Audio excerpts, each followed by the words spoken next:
ಪರಬ್ರಹ್ಮಣೇ ನಮಃ. ಪಂಡಿತಂ ಪಂಡಿತಾರಾಧ್ಯಂ ಪಿಂಡಾದಿಸ್ಥಲಬೋಧಕಂ ಅಖಂಡಂ ದಂಡವದ್ವಂದೇ ಸೂರ್ಯಮಂಡಲಮಂಡಿತಂ. ಸದಾ ಸ್ಮರಣೀಯ ಶ್ರೀಶೈಲಪೀಠದ ಗುರುಪರಂಪರೆಯನ್ನು ಭ್ರಮರಾಂಭ ಮಲ್ಲಿಕಾರ್ಜುನ ಸ್ವಾಮಿಯವರನ್ನು, ಭದ್ರಕಾಳಿ ವೀರಭದ್ರೇಶ್ವರ ಮತ್ತು ಕಾಡಸಿದ್ದೇಶ್ವರರನ್ನು ಮನದಲ್ಲಿ ನೆನೆದು ಶ್ರೀ ಕ್ಷೇತ್ರ ಯಡೂರದಲ್ಲಿ ನಡೆಯಲಿರುವ ಐತಿಹಾಸಿಕ ಮಹಾಕುಂಭಾಭಿಷೇಕದ ಪೂರ್ವಭಾವಿಯಾಗಿ ನಡೀತಾ ಇರುವಂತಹ ಗುಡ್ಡಾಪುರ ವರದಾನೇಶ್ವರಿ ಅಮ್ಮನವರ ಪುರಾಣ ಪ್ರವಚನದ ಇಂದಿನ ಧರ್ಮ ವೇದಿಕೆಯಲ್ಲಿ ಉಪಸ್ಥಿತರಿರುವ ಶಿವಯೋಗಿ ಸ್ವರೂಪರಾದ ಜಮಖಂಡಿ ಕಲ್ಯಾಣ ಮಠದ ಶ್ರೀಗಳವರೇ, ಅಂಬಿಕಾನಗರದ ಶ್ರೀಗಳವರೇ, ಮಾಂಜ್ರಿಯ ಶ್ರೀಗಳವರೇ, ನೇತೃತ್ವದ ಅರ್ಥಪೂರ್ಣ ನುಡಿಗಳನ್ನಾಡಿದ ಜಮಖಂಡಿ ಮುತ್ತಿನಕಂತಿ ಮಠದ ಶ್ರೀಗಳವರೇ, ನವರಸಭರಿತವಾಗಿ ಪುರಾಣವನ್ನು ನೆರವೇರಿಸಿಕೊಟ್ಟಿರುವಂತಹ ಖ್ಯಾತ ವಾಗ್ಮಿಗಳು, ಪಂಡಿತರೋತ್ತಮರೂ ಆದ ಗುಡೂರಿನ ಅನ್ನದಾನೇಶ್ವರ ಶಾಸ್ತ್ರಿಗಳವರೇ, ವಿಶೇಷ ಸೇವೆಯ ಮೂಲಕ ಪ್ರಶಸ್ತಿಯನ್ನು ಪಡೆದುಕೊಂಡಿರುವಂತಹ ಎಲ್ಲ ಪುರಸ್ಕೃತರೇ, ದಾಸೋಹ ಸೇವಾ ಕರ್ತೃಗಳೇ, ವಿಶೇಷ ಸಾಧನೆಯ ಮೂಲಕ ಗುರುರಕ್ಷೆಗೆ ಭಾಜನರಾಗಿರುವಂತಹ ಸೇವಾ ಕರ್ತೃಗಳವರೇ, ತುಲಾಭಾರ ಸೇವಾ ಕರ್ತೃಗಳವರೇ, ಸಂಗೀತ ಕಲಾ ಬಳಗವೇ, ನಿರೂಪಕರೇ, ವಿಭಿನ್ನ ಗ್ರಾಮಗಳಿಂದ ಆಗಮಿಸಿರುವಂತಹ ಸಮಸ್ತ ಸದ್ಭಕ್ತ ಮಹಾಜನಗಳೇ, ವಾತ್ಸಲ್ಯ ಮೂರ್ತಿಗಳಾದ ಮಾತೆಯರೇ ಹಾಗೂ ಮುದ್ದು ಮಕ್ಕಳೇ,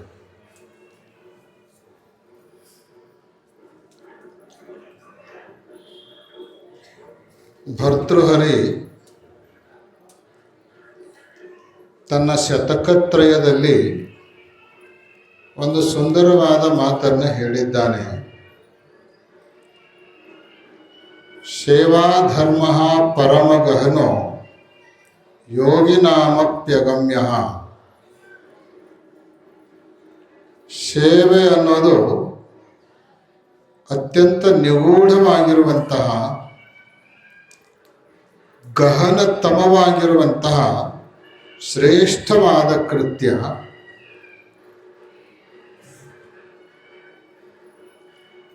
ಜಪ, ತಪ, ತ್ಯಾಗ, ವೈರಾಗ್ಯಗಳ ಮೂಲಕ ಯೋಗಿಗಳಿಂದಲೂ ಸಾಧಿಸಲಾಗದ ಸಾಧನೆಯನ್ನ ಸೇವೆ ಮಾಡುವಂಥ ಒಬ್ಬ ಸೇವಕ ಪಡೆದುಕೊಳ್ಳುತ್ತಾನೆ ಅನ್ನುವಂಥ ಮಾತನ್ನು ಭರ್ತೃಹರಿ ಹೇಳಿಕೊಂಡು ಬಂದಿದ್ದಾನೆ. ಸೇವೆಯಲ್ಲಿ ಇಂಥ ಶಕ್ತಿ ಇರ್ತದೆ.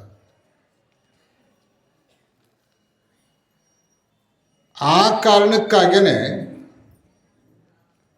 ಸೇವೆಯ ಮೂಲಕನೇ ಮಹತ್ ಸಾಧನೆಯನ್ನು ಮಾಡಿರುವಂತಹ ಅನೇಕ ಗಣ್ಯರನ್ನ, ಮಾನ್ಯರನ್ನ, ಸಾಧಕರನ್ನು ನಾವು ಸಮಾಜದಲ್ಲಿ ನೋಡ್ತೀವಿ.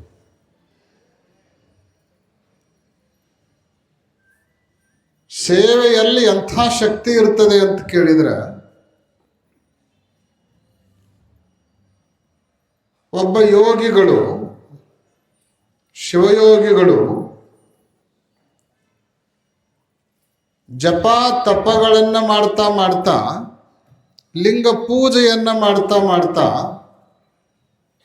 ಯಾವ ಸಿದ್ಧಿಯನ್ನು ಸಂಪಾದನೆ ಮಾಡ್ಕೊಳ್ತಾರಲ್ಲ, ಅವರ ಆ ಸಿದ್ಧಿಯನ್ನು ಅವರಿಗೆ ಗೊತ್ತಾಗಲಾರದಂತೆ ಅವರಿಂದ ಪ್ರಾಪ್ತಿ ಮಾಡಿಕೊಳ್ಳುವ ಶ್ರೇಷ್ಠವಾದ ಉಪಾಯ ಯಾವುದು ಅಂದರೆ ಸೇವೆ ಅಂತ ಹೇಳ್ತಾರೆ.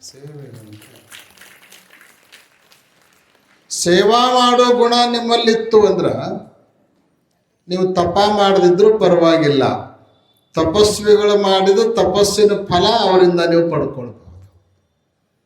ಸೇವಾ ಮಾಡೋ ಗುಣ ನಿಮ್ಮಲ್ಲಿತ್ತು ಅಂದ್ರೆ ನಿಮ್ಮಲ್ಲಿ ವೈರಾಗ್ಯ ಇರದೇ ಇದ್ರೂ ಪರವಾಗಿಲ್ಲ, ವೈರಾಗ್ಯದ ಮೂಲಕ ಯಾವ ಹಂತವನ್ನು ಒಬ್ಬ ಮಹಾತ್ಮ ಪಡ್ಕೊಂಡಿರ್ತಾನ ಆ ಸ್ಥಿತಿಯನ್ನು ಸೇವೆಯ ಮೂಲಕ ಪಡ್ಕೊಳ್ಬಹುದು.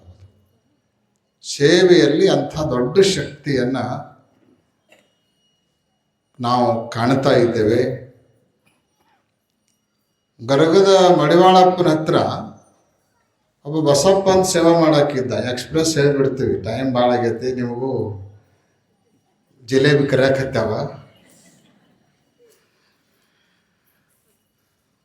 ಮಕ್ಕಳು ಬೇಕು ಅಂತಿಬ್ಬರು ದಂಪತಿಗಳು ಮಡಿವಾಳಪ್ಪನವ್ರ ಹತ್ರ ಬಂದು ಪ್ರಾರ್ಥನೆ ಮಾಡಿಕೊಂಡ್ರು. ಮಕ್ಕಳ ಪಡ್ಕೊಂಡು ಬಂದ್ರೆ ಹುಟ್ಟತಾವ, ಸುಮ್ಮನೆ ಮಕ್ಕಳಕ್ಕವ, ನಾಗಂಗಿಲ್ಲ ಹೋಗಂದ್ಬಿಟ್ರು. ಅವ್ರು ಸೇವಾ ಮಾಡ್ತಾ ಇದ್ದ ಒಬ್ಬ ಬಸಪ್ಪ ಅಂತ ಹೇಳಿ ಹೊರಗಡೆ ಕೂತ್ಕೊಂಡಿದ್ದ. ಗರಗದ ಮಡಿವಾಳಪ್ಪನವರೇ ಮಕ್ಕಳಾಗಂಗಿಲ್ಲ ಅಂದಮೇಲೆ ಇನ್ನು ನಮಗೆ ಮಕ್ಕಳು ಆಗೋದೇ ಇಲ್ಲ ಅಂತ ಹೇಳಿ ಅವರು ಕಣ್ಣೀರು ಹಾಕ್ತಾ ವಾಪಸ್ ಹೋಗ್ತಿದ್ರು. ಅವರು ಕಣ್ಣೀರು ಹಾಕೋತ ವಾಪಸ್ ಹೋಗೋದನ್ನು ನೋಡಿ ಇವ ಬಸಪ್ಪ ಇದ್ದಲ್ಲ ಸೇವಕ, ಇವ ಅಂದ, ಸಾಮಾನ್ಯವಾಗಿ ಬರುವಾಗ ನಮ್ಮ ಗುರುಗಳ ಹತ್ರ ಕಣ್ಣೀರು ಹಾಕೋತ ಬರ್ತಾರ, ಹೋಗಾಗ ನಕ್ಕೋತ ಹೋಗ್ತಾರ. ಇದು ಇವತ್ತು ಉಲ್ಟಾ ಆಗೈತಲ್ಲ. ಬರಾಗ ಆಸೆ ತುಂಬ್ಕೊಂಡು ಬಂದಿದ್ರು, ಹೋಗಾಗ ನಿರಾಸೆ ದುಃಖವನ್ನು ತುಂಬ್ಕೊಂಡು ಹೋಗ್ತಾ ಇದ್ದಾರೆ. ಇದು ನಮ್ಮ ಗುರುಗಳಿಗೆ ಗೌರವ ಅಲ್ಲ ಅಂದ. ಅವ್ರ ಹತ್ರ ಓಡ್ಕೋತ ಹೋದ. ಯಾಕೆ ಕಣ್ಣೀರು ಹಾಕಕತ್ತೀರಿ ಅಂತ ಕೇಳ್ದ. ಮದುವೆ ಆಗಿ 12 ವರ್ಷ ಆಯ್ತು, ಮಕ್ಕಳಿಲ್ಲ ಅಂತ ಚಿಂತೆ ಮಾಡ್ತಿದ್ವಿ. ಯಾರೋ ಹೇಳಿದ್ರು ಇಲ್ಲಿ ಮಡಿವಾಳಪ್ಪನವ್ರು ಬಂದಾರ, ದೊಡ್ಡ ತಪಸ್ವಿಗಳದಾರ, ಅವ್ರ ಹತ್ರ ಹೋಗಿ ವಿನಂತಿ ಮಾಡ್ಕೊ, ಆಶೀರ್ವಾದ ಮಾಡಿದ್ರು ಮಕ್ಕಳಾಗ್ತಾವಂತ ಹೇಳಿ ಆಸೆ ತುಂಬಿಕೊಂಡು ಇಲ್ಲಿ ತನಕ ಬಂದ್ವಿ. ಆದರೆ ಗುರುಗಳು ನಿನಗೆ ಮಕ್ಕಳಾಗಂಗಿಲ್ಲ ಹೋಗು ಅಂದ್ಬಿಟ್ರು. ಇನ್ನು ಇರುವ ಒಂದು ಆಸೆನೂ ಕೂಡ ನಮ್ಮದು ನಾಶ ಆಗಿ ಹೋಯಿತು. ಇನ್ನು ನಮ್ಮ ಜೀವನದೊಳಗೆ ಮಕ್ಕಳಿಲ್ಲಾರ್ದನ್ನ ನಾವು ಬದುಕಬೇಕು ಅಂತ ಹೇಳಿ ದುಃಖ ಆಗಿ ಅಳ್ತಾ ಇದ್ದೀವಿ ಅಂತ ಹೇಳಿದರು. ಅವಾಗ ಬಸಪ್ಪಂದ, ನಮ್ಮ ಗುರುಗಳದು ಮಾತಿನ ಮರ್ಮ ನಿಮಗೆ ಗೊತ್ತಿಲ್ಲ. ಒಮ್ಮೊಮ್ಮೆ ಅವರು ಸೀದಾ ಹೇಳಿದ್ದು ಉಲ್ಟಾ ಅಕ್ಕವ, ಉಲ್ಟಾ ಹೇಳಿದ್ದು ಸೀದಾ ಅಕ್ಕವ. ನೀವು ಚಿಂತೆ ಮಾಡಕ್ಕೆ ಹೋಗ್ಬೇಡ್ರಿ. ಮಕ್ಕಳು ಆಗಂಗಿಲ್ಲ ಅಂದಾರ, ಹೌದಲ್ಲ ಅವರು ಮಕ್ಕಳು ಆಗಂಗಿಲ್ಲ ಅವ್ರು ಅನ್ವಲ್ರಕ್ಕ, ನಿಮಗೆ ಮಕ್ಕಳು ಖಂಡಿತವಾಗ್ಲೂ ಆಗ್ತಾವ, ನೀವು ಹೋಗಿ ಬರ್ರಿ ಅಂತ ಹೇಳ್ದ. ಖಂಡಿತವಾಗಲೂ ಮಕ್ಕಳಾಗ್ತಾವ, ಹೋಗಿ ಬರ್ರಿ ಎಂದ. ಆಕಾಶನೇ ಕಳಚಿ ಬೀಳ್ತದ ಅಂತ ನಿರಾಶೆ ಆಗಿ ತಲೆ ಮೇಲೆ ಕೈ ಹೊತ್ಕೊಂಡು ಹೋಗ್ತಾ ಇರುವಂಥ ದಂಪತಿಗಳಿಗೆ ಇವ ಸೇವಕ್ ಹಿಂಗೆ ಹೇಳಿದ ಕೂಡಲೇ ಎಲ್ಲೋ ಒಂದು ಕಡೆಗೆ ಆಸೆ ಚಿಗುರಿತು. ಸಮಾಧಾನದಿಂದ ಮನೆಗೆ ಹೋದರು. ಆಶ್ಚರ್ಯ ಅಂದ್ರೆ ಆ ಊರಿಗೆ 4 ವರ್ಷದ ನಂತರ ಮತ್ತೆ ಮಡಿವಾಳಪ್ಪನವರು ಅದೇ ದೇವಸ್ಥಾನಕ್ಕೆ ಬಂದರು. ಅದೇ ದೇವಸ್ಥಾನಕ್ಕೆ ಬಂದ್ರೆ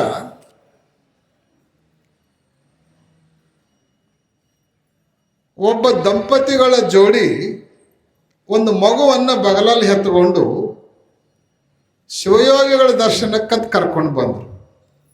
ನಮಸ್ಕಾರ ಮಾಡಿದರು. ಕಣ್ಣು ಮುಚ್ಕೊಂಡು ಕುಳಿತಿರೋ ಮಡಿವಾಳಪ್ಪನವರು ಕಣ್ಣು ತೆರೆದು ಮುಖ ಮೇಲೆ ಎತ್ತಿ, ಯಾರು ನೀವು ಅಂತ ಕೇಳಿದರು. ಈ ಮಗು ಯಾರ್ದು ಅಂತ ಕೇಳಿದರು. ನಮ್ಮದೇ ಮಗು, 4 ವರ್ಷದ ಹಿಂದ ನಿಮ್ಮ ಹತ್ರ ಬಂದಿದ್ವಿ, ಮಕ್ಕಳು ಬೇಕು ಅಂತ ಬಂದಿದ್ವಿ, ಅದೇ ದಂಪತಿಗಳು ನಾವು ಅಂದರು. ನಾ ಆಗಂಗಿಲ್ಲ ಅಂತ ಹೇಳಿದ್ನಲ್ಲ ಅಂದರು. ನೆನಪಿತ್ತು ಅವ್ರಿಗೆ. ನಿಮಗೆ ಮಕ್ಕಳಾಗಂಗಿಲ್ಲ ಹೋಗಂತ ಹೇಳಿದ್ನಲ್ಲ ನಾನು. ಆಗ ಅವರಂದ್ರು, ನೀವು ಆಗಂಗಿಲ್ಲ ಅಂತ ಹೇಳಿದ್ರಿ, ಆದ್ರೆ ಅಲ್ಲಿ ಕುಂತಾನಲ್ಲ ಬಸಪ್ಪ, ನಿಮ್ಮ ಸೇವಾ ಮಾಡ್ತಿದ್ನಲ್ಲ, ಅವ ಅಕ್ಕ ಅಂತ ಹೇಳಿದ್ದೀನಿ ರೀ, ಅದಕ್ಕೆ ಆಗ್ಯಾವ ಅಂತ ಹೇಳಿದ್ರು.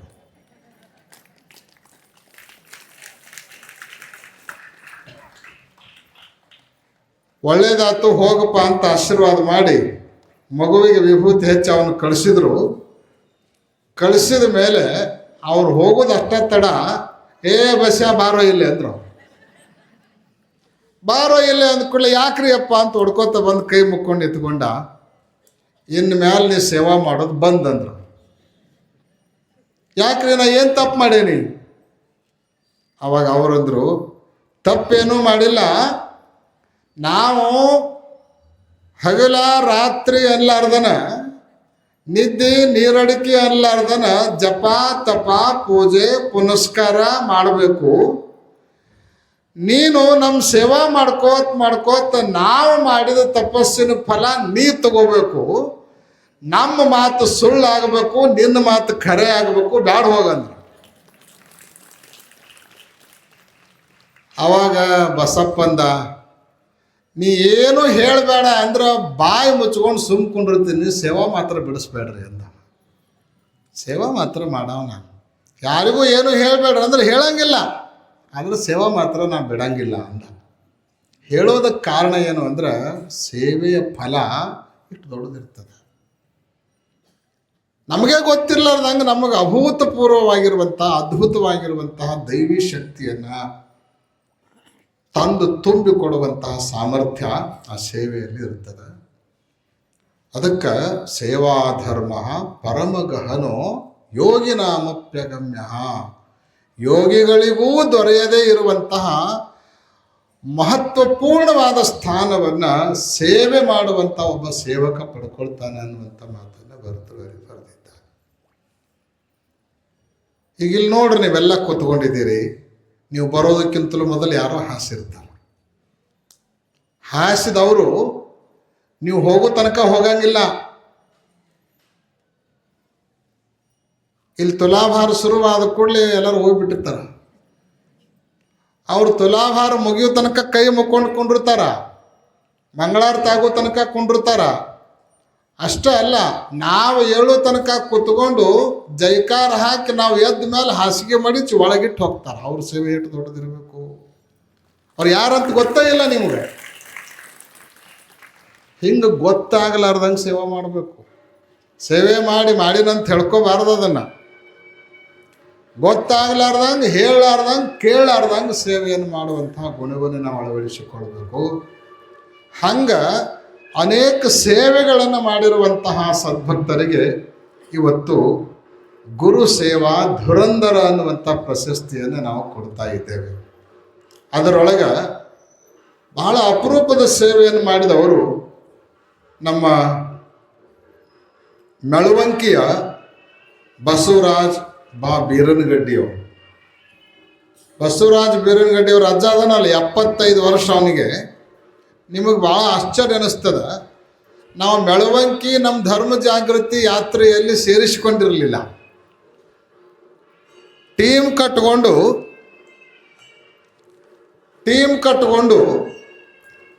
ನಮ್ಮ ಬಸವರಾಜ್ ಅವರ ನೇತೃತ್ವದೊಳಗೆ ಈಗೆಲ್ಲ ಅನೇಕ ಹಿರಿಯರೆಲ್ಲ ಬಂದಾರ. ಈಗ ಭಾಳಷ್ಟು ಜನ ಹಿರಿಯರು ಬಂದಾರ. ಅವರೆಲ್ಲ ಕೂಡ್ಕೊಂಡು ಹುಕ್ಕೇರಿಗೆ ಬಂದರು. ಹುಕ್ಕೇರಿಗೆ ಬಂದು ನಮ್ಮೂರಿಗೂ ನೀವು ಬರಬೇಕು, ನಾವು ಎಲ್ಲ ಈರಣ್ಣನ ಭಕ್ತರಿದ್ದೀವಿ, ಬಂದು ನಮ್ಮಲ್ಲಿ ನೀವು ಧರ್ಮ ಜಾಗೃತಿಯನ್ನು ನಡೆಸಿಕೊಡ್ಬೇಕು ಅಂತ ವಿನಂತಿ ಮಾಡಿಕೊಂಡ್ರು. ನಾವಂದ್ವಿ, ನೀವೆಲ್ಲರೂ ಲಿಂಗ ದೀಕ್ಷಾ ತಗೊಳಕ್ಕೆ ತಯಾರಿದ್ರೆ ನಿಮ್ಮ ಊರಿಗೆ ಬರ್ತೀವಿ ಅಂತ ಹೇಳಿದೆ. ನಾವು ದೀಕ್ಷಾ ತಗೊಳಕ್ಕೆ ನಾವೆಲ್ಲ ತಯಾರಿದ್ರೆ ನಿಮ್ಮ ಊರಿಗೆ ಬರ್ತೀವಿ, ಹಂಗೆ ಬಂದು ಉಪದೇಶ ಮಾಡಿ ಖಾಲಿ ಹೋಗೋದಿಲ್ಲ, ನೀವೆಲ್ಲ ತಯಾರಿದ್ರೆ ಬರ್ತೀವಿ ಅಂತ ಹೇಳಿದ್ವಿ. ಅವಾಗ ಇಲ್ಲ, ನಾವೆಲ್ಲ ಸಂಘಟನೆ ಮಾಡ್ತೀವಿ, ಭಾಳ ಚೆನ್ನಾಗಿ ಕಾರ್ಯಕ್ರಮನೂ ಮಾಡ್ತೀವಿ, ಮತ್ತು ಯಾರ್ಯಾರು ಈರಣ್ಣನ ಭಕ್ತರದಾರ ಅವರೆಲ್ಲರೂ ಲಿಂಗ ದೀಕ್ಷೆ ತಗೊಳ್ತೀವಿ ಅಂತ ಹೇಳಿ ಒಪ್ಕೊಂಡು ಡೇಟ್ ತಗೊಂಡು ಹೋದರು. ಧರ್ಮ ಜಾಗೃತಿ ಸಂಚಾರ ಯಾತ್ರೆ ಮೊದಲು ಪ್ರಾರಂಭವಾಗಿ ಹೋಗಿದ್ದೆಲ್ಲೇ ಅಂದರೆ ಅದು ಗೋಕಾಕ್ ತಾಲೂಕಿನ ಮೆಳವಂಕಿ ಗ್ರಾಮಕ್ಕೆ. ಅಲ್ಲಿ ಊರಾಗಿರೋದಕ್ಕಿಂತಲೂ ತ್ವಾಟಪಟ್ಟಿಯಾಗಿರೋ ಮಂದಿನ ಜಾಸ್ತಿ. ಸುಮಾರು 35-40 ಜನ ತುಲಾಭಾರ ಮಾಡಿದರು. ಅವರೆಲ್ಲರ ಮನೆಗೂ ಬರಬೇಕು ಅಂತ ವಿನಂತಿ ಮಾಡಿಕೊಂಡ್ರು. ಎಲ್ಲ ಕಡೆ ತಿರುಗಾಡಿ ಬರಬೇಕಾದ್ರೆ 2 ದಿವಸ ಹಿಡಿತು ನಮಗೆ, ಒಂದು ಪೂರ್ವ ಒಂದು ಪಶ್ಚಿಮ. ಅಲ್ಲಿ ಎಲ್ಲ ಕಡೆಗೂ ಕೂಡ ಈಗೇನು ಅಜ್ಜ ಬಂದಿದ್ನಲ್ಲ, ಗುರುಸೇವಾ ಧುರಂಧರ ಪ್ರಶಸ್ತಿಯನ್ನು ಕೊಟ್ಟಿವಲ್ಲ, 2 ದಿವಸ ತಂದೊಂದು. ಅವ್ರು ಆ್ಯಕ್ಚುಲಿ ವಿಶೇಷ ನಿಮಗೆ ಗೊತ್ತಿರಬೇಕು, ಅವ್ರ ಮಕ್ಕಳು ಸ್ವಸ್ಥರು ಡಾಕ್ಟರ್ ಅದಾರ. ಅಥರ್ವ ಅಂತ ತಿಳ್ಕೊಂಡು ಭಾಳ ದೊಡ್ಡ ಹಾಸ್ಪಿಟ್ಲ್ ಗೋಕಾಕದೊಳಗೆ ಐತಿ, ಯಾವುದಕ್ಕೂ ಕೊರತೆ ಇಲ್ಲ. ಅವ್ರ ಕೈ ಮಾಡಿದ್ರೆ ಕಾರ್ ಗಾಡಿನೇ ಅವ್ರ ಹತ್ರ ಬಂದು ನಿಲ್ಲುವಂಥ ಶಕ್ತಿ ಅದ. ಆದರೂ ಕೂಡ ಒಂದು ಸಣ್ಣ ಮೋಟ್ರ್ ಸೈಕಲ್ ಇಟ್ಕೊಂಡು ನಮ್ಮ ಗಾಡಿ ಮುಂದೆ ಎಲ್ಲರ ಮನೆಗೂ ಕೂಡ ಕರ್ಕೊಂಡು ತಿರುಗಾಡಿ ಪಾದಪೂಜೆ ಮಾಡಿಸಿ ಸೇವೆ ಮಾಡಿರುವಂಥ ಅಪರೂಪದ ವ್ಯಕ್ತಿ ನಮ್ಮ ಬಸವರಾಜರು. ಅನೇಕ ಹಿರಿಯರು ಕೂಡ ಅವ್ರ ಜೊತೆಗೆ ಅದಾರ. ಒಬ್ಬರಿಗೆ ನಾವು ಕೊಟ್ಟಿವಿ ಅಂದ್ರೆ ಅದರೊಳಗೆ ಆ ಊರವರು ಅವ್ರ ಜೊತೆಗೆ ಇದ್ದವ್ರು ಎಲ್ಲರೂ ಆ ಸೇವೆಯಲ್ಲಿ ಬಂದರು ಅಂತ ಅರ್ಥ. ಆ ಕಾರಣಕ್ಕೆ ಹಿಂಗೆ ಅನೇಕ ಗ್ರಾಮಗಳಿಗೆ ಹೋದಾಗ ಕೆಲವರು ಬಹಳ ವಿಶೇಷವಾಗಿರುವಂಥ ಸೇವೆಯನ್ನು ನಮ್ಮ ಬಸವರಾಜ ಬೆಳವಂಕಿ ಅಂಥವ್ರು ಮಾಡಿದ್ದಾರೆ. ಅಂಥವ್ರನ್ನು ಆಯ್ಕೆ ಮಾಡಿಕೊಂಡು ಇವತ್ತು ನಾಳೆ ನಾಡಿದ್ದು 3 ದಿವಸ ನಾವು ಗುರುಸೇವಾ ಧುರಂಧರ ಅಂತ ಪ್ರಶಸ್ತಿಯನ್ನು ಅವರಿಗೆ ಕೊಡ್ತಾ ಇದ್ದೇವೆ. ಮೊದಲನೇ ಊರಿಗೆ ಹೋದವ್ರಿಗೇ ಮೊದಲನೇ ಪ್ರಶಸ್ತಿ ಬಂದೈತೆ ನೋಡ್ರಿ, ಯೋಗ ಇದು. ಅಷ್ಟೇ ಅಲ್ಲ, ಅವರು ತಿರುಗಾಡ ಸೇವೆಯನ್ನು ಮಾಡೋದು ಅಷ್ಟೇ ಅಲ್ಲ, ಅವ್ರ ಮನೆಯಲ್ಲೇ ಅವತ್ತು ಉಳಿಸ್ಕೊಂಡು ಆ ಡಾಕ್ಟರ್ ಇರುವರು ಕೂಡ ಭಾಳ ಚೆನ್ನಾಗಿ ಭಕ್ತಿಯಿಂದ ಸೇವೆಯನ್ನು ಮಾಡಿ ನಾವು ಯಡೂರೊಳಗೆ ಯಾತ್ರೆ ನಿವಾಸ ಕಟ್ಟಾಕತ್ತೀವಿ. ಸಣ್ಣ ರೂಮ್ ಎಲ್ಲ ಸಣ್ಣ ಭಕ್ತರು ಕಟ್ಟ್ಯಾರ. ಕೆಲವು VIP ರೂಮ್ಗಳನ್ನು ಕೂಡ ನಾವು ಕಟ್ತಾ ಇದ್ದೀವಿ. ಅದನ್ನು ನೀವು ಸೇವಾ ಮಾಡಿದರೆ ಬಹಳ ಚಲೋ ಆಗುತ್ತೆ. ಅಂದ್ರೆ ಒಂದು ಮಾತು ಮಾತಾಡಲಿಲ್ಲ ನಾವು, ತಮ್ಮ ಬಾಯಿಂದ ಬಂದೈತಿ ಅಂದ್ರೆ ಅದು ಈರಣ್ಣನ ಆದೇಶ ಅಂತ ತಿಳ್ಕೊಂಡು ನಾವು ಆ ಸೇವೆಯನ್ನು ಮಾಡ್ತೀವಿ ಅಂತ ಹೇಳಿ ಸುಮಾರು 15 ಲಕ್ಷ ರೂಪಾಯಿಗಳನ್ನು ಕೊಡಲಿಕ್ಕೆ ವಾಗ್ದಾನವನ್ನು ಮಾಡಿ ಇವತ್ತು ಆ ಸೇವೆಯನ್ನು ಕೂಡ ಅವರು ಮಾಡಿದವರಾಗಿದ್ದಾರೆ. ಉಭಯ ವೈದ್ಯ ದಂಪತಿಗಳವರಿಗೆ, ಅವರ ತಂದೆಯವರಾಗಿರುವಂಥ ಬಸವರಾಜ ಅವರಿಗೆ ಅನಂತ ಸನ್ಮಂಗಲಗಳನ್ನು ಹಾರೈಸ್ತಾ ಇದ್ದೇವೆ. ಅದೇ ರೀತಿ ನಮ್ಮ ಯರಗಟ್ಟಿ ಅಂದರೆ ತಾಲೂಕು ಯರಗಟ್ಟಿ ಅಲ್ಲ, ಹುಕ್ಕೇರಿ ತಾಲೂಕು ಒಂದು ಸಣ್ಣ ಊರು ಯರಗಟ್ಟಿ ಅಂಥೇಳಿ, ನಮ್ಮ ಪುರವಂತರ ಅಧ್ಯಕ್ಷ ಅದ ಊರವರು ಶಿವಮೊಗ್ಗ ಅವರು. ಆ ಊರೊಳಗೂ ಕೂಡ ಸಣ್ಣ ಊರಾದ್ರೂ ಬಹಳ ಚೆನ್ನಾಗಿ ಸಂಘಟನೆಯನ್ನು ಮಾಡಿ ಸುಮಾರು 4-5